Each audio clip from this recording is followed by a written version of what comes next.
आज हम लोग कबीरदास जी के दूसरे पद को पढ़ेंगे। पिछले वीडियोस में हम लोगों ने कबीरदास जी के जीवन परिचय को समझा था और उनके पहले पद को पढ़ा था।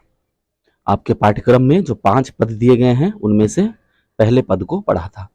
अब आइए दूसरे पद को समझते हैं। दूसरा पद है, पानी बिच मीन प्यासी, मोहि सुन सुन आवत हासी, आत्म ज्ञान बिना सब सुना, क्या मथुरा क्या काशी, घर में वस्तु धरी नहीं सूझे, बाहर खोजन जासी, मृग की नाभि माही कस्तूरी, बन बन फिरत उदासी, कहत कबीर सुनो भाई साधो, सहज मिले अविनाशी। इस पद के कठिन शब्दों के अर्थ को पहले समझ लेते हैं। मीन कहते हैं मछली को, और पियासी अर्थात प्यासी, मथुरा और काशी ये तीर्थ है।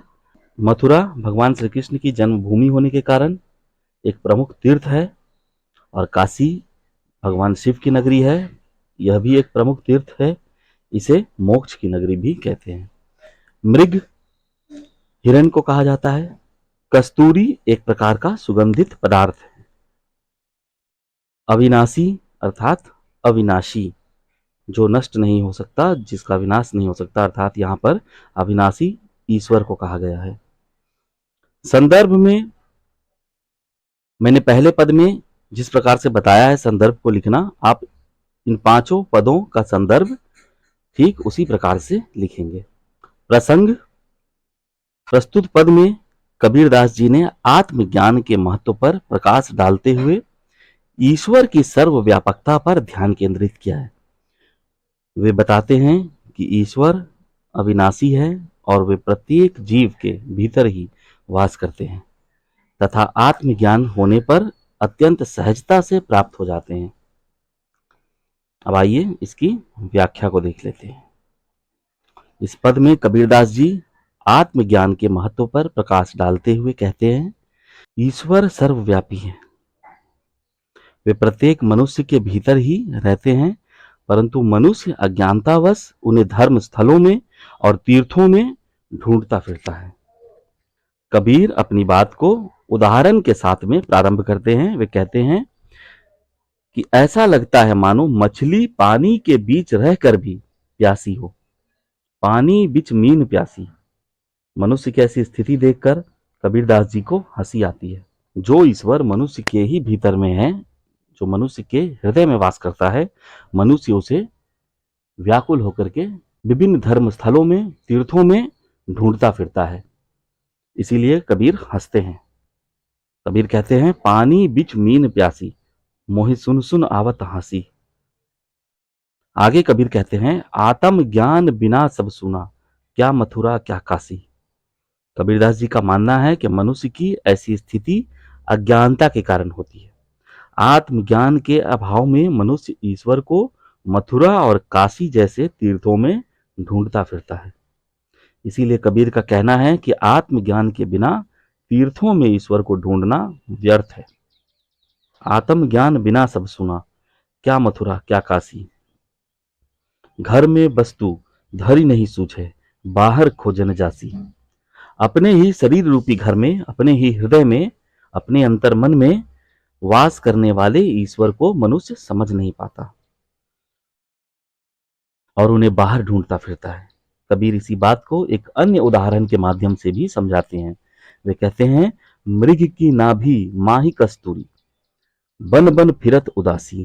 अर्थात जिस प्रकार मृग, जिस प्रकार हिरन अपनी नाभि के कस्तूरी की महक पाकर उन्हें वन में ढूंढता फिरता है और न मिलने पर उदास हो जाता है, ठीक उसी प्रकार अज्ञानी मनुष्य भी अपने भीतर बसे ईश्वर को न समझकर अज्ञानतावश उन्हें विभिन्न तीर्थों में और धर्म स्थलों में ढूंढता फिरता है।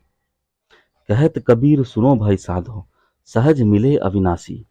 कबीर साधुओं को, संतों को कहते हैं, वे भक्तों का आह्वान करते हुए पूरे विश्वास के साथ कहते हैं कि ईश्वर किसी तीर्थ में नहीं मिलते और न ही उन्हें पाने के लिए किसी बाह्याडंबर की आवश्यकता होती है, बल्कि ईश्वर को तो आत्मज्ञान से अपने भीतर ही अत्यंत सहजता से प्राप्त किया जा सकता है। अब आइए इस पद के विशेष की बात करते हैं, इसकी काव्यगत सुंदरता को समझ लेते हैं। भाषा और छंद में आप वही बात लिखेंगे जो पहले पद में मैंने बताया है, क्योंकि भाषा कबीर की पंचमेल खिचड़ी भाषा है या सधुकड़ी भाषा है कह सकते हैं। तद्भव शब्दों का प्रयोग हुआ है। छंद वही तुकांत और गेय पद है। ये पांचों पद गेय पद है, इन्हें गाया जा सकता है, इनमें संगीतात्मकता है। रस इसमें भक्ति और शांत रस है। अलंकार की अगर बात करें तो इसमें अनुप्रास अलंकार, दृष्टांत अलंकार और विरोधाभास अलंकार का सुंदर प्रयोग कबीर ने किया है। पानी बिच मीन प्यासी में विरोधाभास अलंकार है और अपनी बातों पर बल देने के लिए, प्रमाणित करने के लिए, उन्हें स्थापित करने के लिए विभिन्न उदाहरणों को कबीर ने प्रस्तुत किया है। अतः हम कह सकते हैं कि यहाँ दृष्टांत अलंकार का प्रयोग हुआ है। मुख्य रूप से इस पद में दृष्टांत अलंकार है। गुण इसके माधुर्य गुण है। शैली की अगर बात करें तो अलंकारिक और प्रतीकात्मक शैली का प्रयोग हुआ है। ईश्वर सर्वव्यापी हैं, उन्हें अपने भीतर अनुभव करने के लिए आत्मज्ञान आवश्यक है। आत्मज्ञान न हो तो तीर्थों में ईश्वर को ढूंढना व्यर्थ है। आत्मज्ञान होने पर ईश्वर सहजता से मिल जाते हैं। तो हम लोगों ने इस पद के विशेष को भी जाना।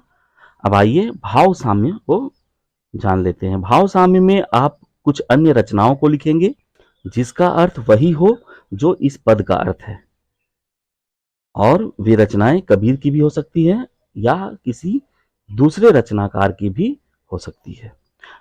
इस पद के भाव साम्य में आप लिखेंगे कि कबीर ने अन्यत्र कहा है, कस्तूरी कुंडली बसै मृग ढूंढे बन माही, ऐसे घट घट राम हैं दुनिया देखे नाही, ज्यों नयनान में पूतरी त्यों खालिक घट माही, मूर्ख लोग न जानही बाहर ढूंढन जाही। ईश्वर की सर्वव्यापकता पर ही किसी ने कहा है, जो तू है हर जर्रे में जहां तुझ में समाया, कोई जगह बता दे ऐसी जहां खुदा ना हो। यह वीडियो आपको कैसा लगा कमेंट करके अवश्य बताएं। अगले पद को हम लोग अगले वीडियो में समझेंगे। यदि इस वीडियो में कोई बात आपको न समझ में आई हो तो आप अवश्य बताएं। नोट्स पाने के लिए आप हमारे टेलीग्राम चैनल को सब्सक्राइब करें।